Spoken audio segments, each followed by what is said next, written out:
Bom, o mês de outubro é o mês da Oktoberfest, que é a principal festa da Alemanha, a festa que representa, vamos dizer assim, a alegria do povo alemão. Mas será que de fato eles têm tanto motivo assim para estar comemorando? E o que quer dizer esse termo homem doente, o qual muitos jornais lá fora têm designado a economia alemã? Então, se você quiser saber mais detalhes, fique ligado nesse vídeo. Bora para a vinheta. Bom, seja muito bem-vindo aqui ao Dose Econômica. Aqui quem vos fala é o Eduardo e hoje a gente vai ver o que de fato está acontecendo aí na terra do Kaiser, né? A Alemanha nos últimos meses aí tem entrado numa espécie de recessão técnica, que quer dizer uma contração no seu PIB durante 2 trimestres consecutivos. A Alemanha ganhou um termo para designar esse tipo de situação, que seria o homem doente, ou seja, the sick man. Mas da onde que veio esse termo? Bom, esse termo veio com o czar Nicolau I, lá na Rússia, em 1853, o qual ele designava o Império Otomano como uma espécie de homem doente na Europa. Ou seja, o Império Otomano estava passando por uma situação complicada, principalmente no que tange as suas contas orçamentárias na época, né? Esse império precisou se endividar justamente para entrar na Guerra da Crimeia, que era uma guerra contra a própria Rússia. Bom, os anos foram se passando, a Inglaterra também ganhou esse apelido de homem doente no comecinho dos anos 70, depois foi a própria Alemanha em 1998, depois foram outros países em 2008 que passaram pelaquela crise brava, que no caso foi a Grécia, a Espanha e Portugal, e agora volta de novo a Alemanha com esse mesmo apelido de homem doente, que surgiu aqui na capa da própria revista The Economist. Mas como é que a Alemanha chegou nessa situação? Bom, e um desses motivos é a falta de mão de obra qualificada que a Alemanha tem enfrentado aí nos últimos anos, ainda mais pela sua indústria, que é uma indústria altamente tecnológica. Então a população foi envelhecendo cada vez mais, foi tendo menos ofertas de trabalhadores qualificados e também isso é ocasionado pela falta de investimento em uma educação um pouco mais especializada. Um outro problema que a Alemanha também tem enfrentado é a falta de investimento em infraestrutura. Como vocês podem ver aí nesse gráfico que eu estou colocando aí para vocês, se você comparar a Alemanha com os outros pares europeus, a Alemanha foi o país que menos investiu em infraestrutura nos últimos anos, ocasionando assim também uma espécie de sucateamento, seja na sua matriz ferroviária e também em alguns de seus portos. O problema que a Alemanha também tem enfrentado grande é a alta burocracia nas suas repartições públicas, ainda mais porque algumas delas não utilizam muitos recursos digitais. Inclusive, até hoje, algumas dessas próprias repartições públicas utilizam ainda o fax, coisa que a gente nem vê mais no caso aqui no Brasil. Pode ser que veja algum ou outro lugar, mas até mesmo eu mesmo nem lembrava mais que existia isso. Um outro grande problema então que a Alemanha tem é principalmente também devido à sua matriz energética. Como vocês podem ver nesse gráfico aqui que eu estou apresentando para vocês, a Alemanha tem utilizado cada vez mais energias renováveis, né, que no caso seria energia eólica, energia solar, e também cada vez mais o gás natural que vem da Rússia. E utilizado cada vez menos energia que vem de carvões, no caso seria o lignite ou lignito em português, e também o hard coal, ou seja, seria o carvão duro. Então por esse gráfico mostra que a Alemanha tem cada vez mais a sua matriz energética voltada para essas fontes, vamos dizer assim, consideradas verdes, justamente por conta até de questões políticas, né? A gente vê aí que o chanceler Olaf Scholz, ele tem uma coalizão política com um partido chamado Partido Verde, e esse Partido Verde acaba pressionando para com que o governo da Alemanha faça a utilização cada vez mais de energias consideradas limpas e cada vez menos de energias que vêm de carvão ou também da energia nuclear. Só que isso tem um preço.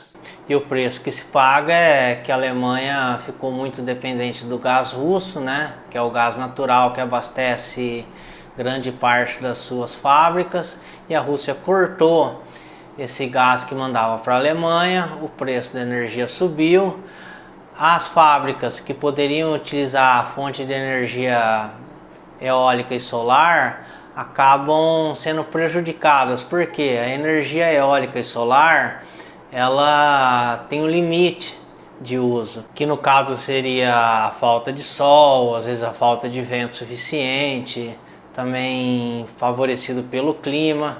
Então todos esses obstáculos às vezes impedem com que essas fontes eólicas e solares gerem energia suficiente para as fábricas. E as fábricas poderiam estar muito bem pegando fontes de energias alternativas como do carvão ou energia nuclear. Só que o que aconteceu? Diante desse ativismo ambiental, muitas dessas, vamos dizer assim, fontes poluentes, como as usinas nucleares e as minas de carvão foram fechadas, muitas fábricas acabaram sendo estranguladas pela falta de fonte de energia alternativa.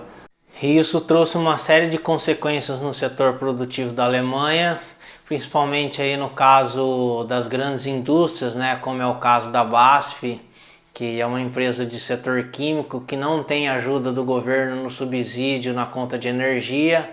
Ela pegou então, transferiu parte de sua produção para a China. Também a gente vê o caso de pequenas indústrias conhecido como Mittelstand, que são indústrias de pequeno e médio porte na Alemanha, que são consideradas uma espécie de espinha dorsal da economia alemã. A gente não ouve falar muito aqui no Brasil. Talvez a mais conhecida seria no caso a Faber-Castell.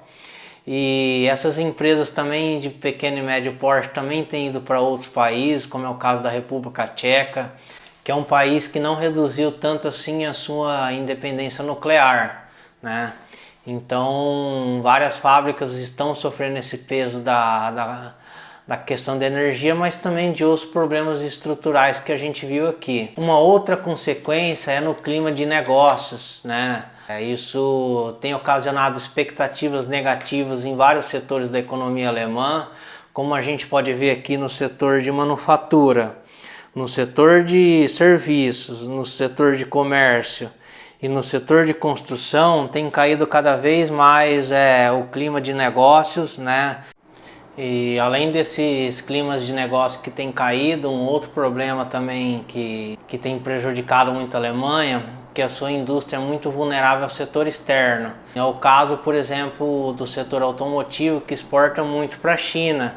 E a China demorou muito para sair do lockdown e ela também está sofrendo uma espécie de, vamos dizer assim, de contração econômica.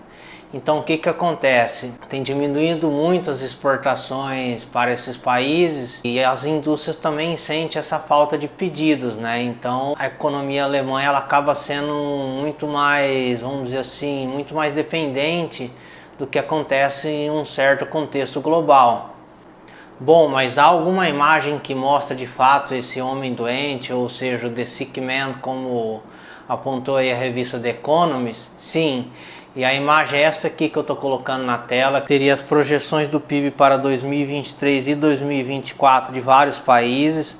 A gente vê que a Alemanha está lá entre os últimos, com um decrescimento de menos 0,2% em 2023 e um crescimento de 0,9% para 2024. Bom, a conclusão que a gente chega aqui é que a Alemanha tem sofrido aí de vários lados, seja o lado do setor externo, como no caso da China, né, que tem importado cada vez menos produtos da Alemanha por conta das questões econômicas internas da China, e também pelo lado das políticas que a Alemanha adotou no passado que estão repercutindo agora, como a falta de investimento em infraestrutura, uma mão de obra qualificada melhor, ou também na sua questão da matriz energética. Só que os governos já começam a se deparar com o problema e perceber isso, ainda bem, Então, o que está acontecendo? Estão estimulando a contratação de imigrantes que têm uma qualificação melhor. Alguns políticos também estão começando a reaver se realmente vão começar a reabrir algumas usinas nucleares, né, por conta dessa questão energética. E, enfim, a Alemanha, ainda bem que ela realmente está começando a olhar para os problemas, embora de uma maneira tarde. No meu ponto de vista, realmente vai haver um pouso um pouco mais duro, né? Porém, eu acho que a Alemanha não sofre uma contração econômica durante muito tempo. Eu acho que é só num período curto de tempo, principalmente aí, que, né, é a principal economia da Europa. E é isso. Bom, rapaziada, eu espero que vocês gostem desse vídeo. A intenção aqui é mostrar como a Alemanha chegou nessa situação, da onde que veio o termo. Talvez aqui no Brasil tenha se falado pouco sobre esse assunto, mas lá fora tem se discutido muito, principalmente na Europa. Enfim, muito obrigado por ter assistido esse vídeo. Peço minhas considerações pela falta um pouco de traquejo na fala, mas a gente vai melhorando cada vez mais aqui com os vídeos que a gente vai postando toda semana. Então, muito obrigado. Agradeço de coração. Peço por gentileza que vocês se inscrevam aqui nesse canal. E que a gente possa também estar utilizando esse espaço aqui nos comentários para debates, o que você acha da situação da Alemanha, se realmente a Alemanha vai demorar depois para voltar a crescer. Então é isso. Um grande abraço e até o próximo vídeo. Tchau, tchau.